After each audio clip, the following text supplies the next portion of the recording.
Em 2010, um caso começou a ganhar atenção no Brasil, mas no início não parecia o tipo de história que se tornaria um dos crimes mais chocantes do país. O nome dela era Elisa Samudio. Ela tinha 25 anos e, à primeira vista, levava uma vida comum, mas havia um detalhe que mudaria completamente o rumo da história. Ela dizia ter um filho com um goleiro famoso, um nome conhecido, respeitado, que vivia o auge da carreira, um atleta que estava no topo, ídolo, reconhecido e com uma imagem construída diante do público. Mas, longe dos campos, a situação era diferente. A relação entre os dois era marcada por conflitos, discussões e uma disputa que, com o tempo, começou a se intensificar. Elisa buscava o reconhecimento da paternidade e isso gerava tensão. Segundo relatos, havia resistência, negativas e um ambiente que se tornava cada vez mais instável. Mas não era apenas uma disputa comum, havia algo mais. A situação começou a escalar e relatos indicam que Elisa passou a sofrer pressão, ameaças, tentativas de silenciamento. Mas, mesmo assim, ela continuou, determinada, buscando seus direitos. E foi nesse momento que a história começou a tomar um rumo mais sério. Porque, quando interesses entram em conflito, nem sempre o resultado é previsível. Em junho de 2010, Elisa desapareceu, sem aviso, sem despedida, sem deixar qualquer tipo de explicação. No início, houve confusão. Alguns acreditavam que ela havia saído por vontade própria, que poderia ter decidido se afastar. Mas algo não encaixava. Ela tinha um filho, tinha uma disputa em andamento, e não havia sinais de que abandonaria tudo assim, sem contato, sem rastro. Com o passar dos dias, a preocupação aumentou e a ausência começou a chamar atenção. A polícia foi acionada e a investigação começou. Mas havia um problema, não havia corpo, não havia testemunhas diretas, não havia uma cena clara, apenas um desaparecimento e algumas conexões. Mas, conforme as investigações avançaram, detalhes começaram a surgir, movimentações, relatos, versões que não batiam, e aos poucos, o que parecia apenas um desaparecimento começou a se transformar em algo muito maior, porque nesse tipo de caso, não é o que aparece primeiro que define a história, mas aquilo que começa a surgir depois, e o que começou a surgir não era simples e nem fácil de ignorar. Nos dias seguintes ao desaparecimento, a investigação começou a ganhar forma. No início, havia dúvidas, era um sumiço voluntário ou algo mais sério, mas algumas informações começaram a direcionar o caso. Elisa havia sido vista pela última vez em Minas Gerais. Segundo relatos, ela teria viajado para encontrar pessoas próximas ao goleiro, e a partir desse momento não houve mais contato, nenhuma ligação, nenhuma mensagem, nenhum registro. Isso chamou atenção, porque não era apenas um desaparecimento, era um corte completo, como se, de um momento para o outro, ela tivesse deixado de existir. A polícia começou a reconstruir os passos de Elisa, com quem ela falou, para onde foi, quem estava presente, e aos poucos, um local passou a ser central na investigação. Um sítio no interior de Minas Gerais, um lugar afastado, isolado, longe da movimentação, longe de qualquer testemunha casual. Segundo as investigações, foi para lá que Elisa foi levada, e foi ali, que algo aconteceu, mas o que exatamente? Isso nunca foi completamente esclarecido. Testemunhos começaram a surgir. Alguns apontavam movimentações estranhas, pessoas entrando, saindo, horários que não batiam, versões que mudavam. E quanto mais a polícia investigava, mais contradições apareciam. Um dos pontos mais importantes foi o relato de pessoas que estavam naquele ambiente. Alguns disseram que Elisa chegou ao local, outros afirmaram que ela não saiu de lá, mas ninguém conseguia explicar com clareza o que aconteceu entre esses dois momentos. E é exatamente aí que o caso começa a se tornar mais complexo, porque não há uma linha direta, não há uma sequência clara, apenas fragmentos, relatos e uma tentativa de reconstruir algo que não foi totalmente registrado.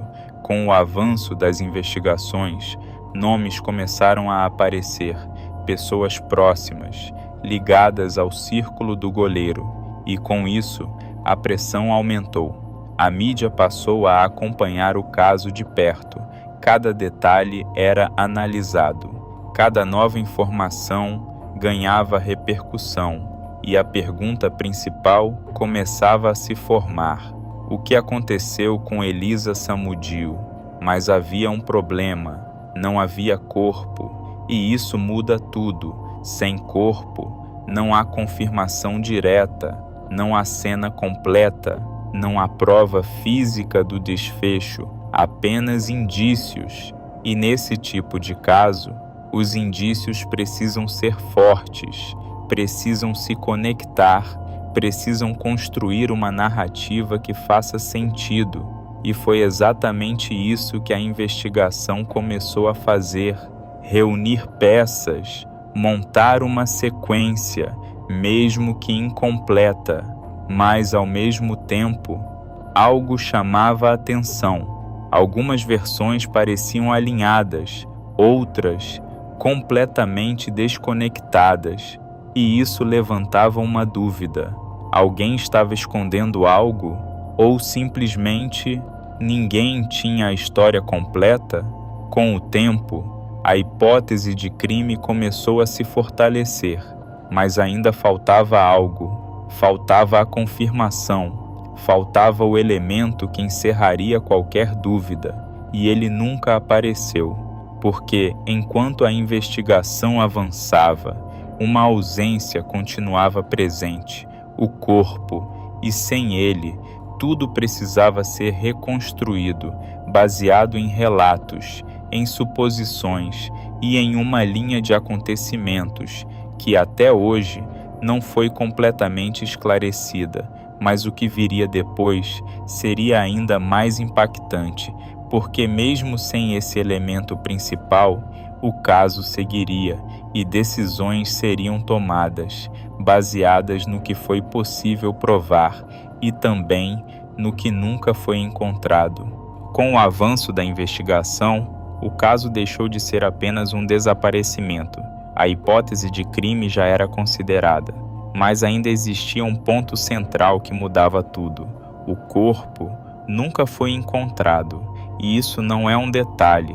Isso muda completamente a forma como um caso é conduzido, porque sem corpo não existe confirmação direta do que aconteceu, não existe uma cena completa, não existe um fim claro, apenas reconstruções, versões e interpretações.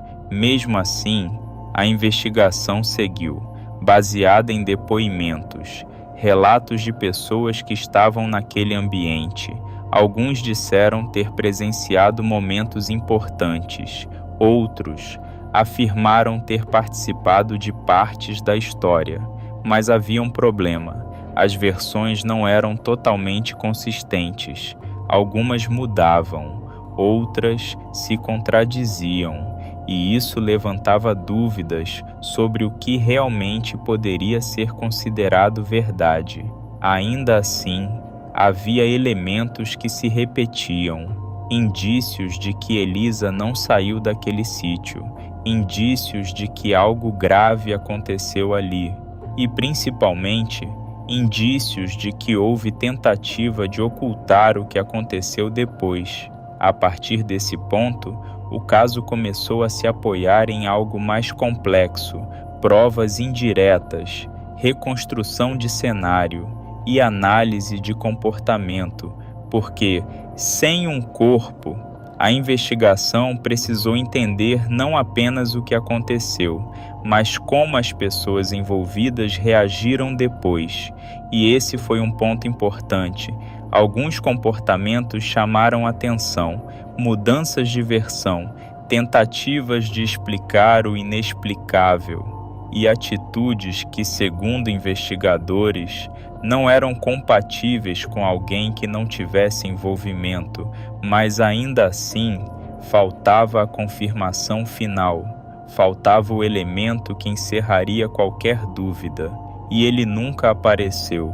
Com o tempo, o caso foi se consolidando, não pela presença de uma prova única, mas pela soma de várias, depoimentos, movimentações, contradições e uma linha de acontecimentos que, aos poucos, começava a formar um quadro, mas esse quadro ainda tinha espaços vazios, e são exatamente esses espaços que mantêm esse caso vivo até hoje, porque no fim não se sabe exatamente o que aconteceu, não se sabe o momento exato, não se sabe o que veio depois, apenas o que foi possível reconstruir. E talvez seja isso que torna essa história tão perturbadora, porque não há um fim visível, não há um ponto final, apenas uma ausência, uma pessoa que desapareceu e nunca mais foi encontrada. Mas mesmo com essa ausência, o caso seguiu e decisões foram tomadas, baseadas no que foi possível provar e também no que nunca foi encontrado, e o que viria depois levantaria uma outra questão que vai além do crime e entra em algo ainda mais difícil de aceitar: o que acontece quando o sistema segue em frente, mesmo sem todas as respostas, e principalmente quem realmente paga por isso. Com o tempo, o caso seguiu seu caminho na justiça. As investigações avançaram, depoimentos foram analisados, versões foram confrontadas, e mesmo sem a presença do corpo, decisões foram tomadas. Houve condenações, baseadas no conjunto de provas, nos relatos, na reconstrução dos acontecimentos e na convicção de que algo grave aconteceu naquele sítio. No papel, o caso teve um desfecho, o sistema funcionou, os responsáveis foram apontados e a história, oficialmente, foi encerrada.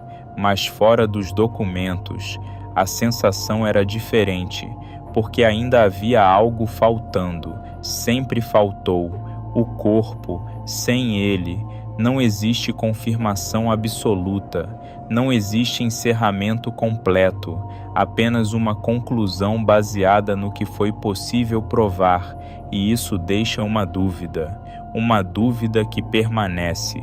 O que realmente aconteceu com Elisa Samudio? Mas o tempo passou, e como acontece em muitos casos, novas decisões foram sendo tomadas anos depois. Um dos principais nomes envolvidos no caso voltou à liberdade, retomou parte da vida, voltou a circular e chegou a frequentar espaços públicos, inclusive um dos maiores palcos do futebol brasileiro, o Maracanã. E é nesse ponto que a história muda de direção, porque deixa de ser apenas sobre o crime e passa a ser sobre o depois, sobre o que acontece quando o tempo passa, quando as penas são cumpridas, quando o sistema segue seu curso. Mas a história não teve um fim completo, porque Elisa nunca foi encontrada, não houve despedida, não houve um encerramento real. apenas uma ausência, e isso cria um contraste difícil de ignorar. De um lado, o sistema funcionando, processos concluídos, decisões tomadas; do outro, uma história incompleta, sem corpo, sem respostas definitivas, sem um fim claro. E isso levanta uma pergunta: o sistema cumpriu seu papel ou apenas seguiu adiante com o que tinha? Porque no fim, não é apenas sobre o que foi decidido, mas sobre o que ficou sem resposta.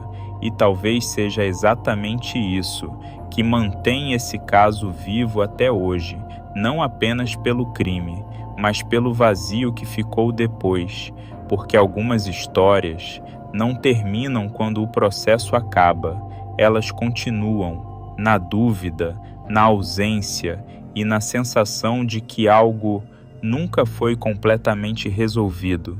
E talvez essa seja a parte mais difícil de aceitar, porque enquanto não há um fim claro, a pergunta continua: o que realmente aconteceu?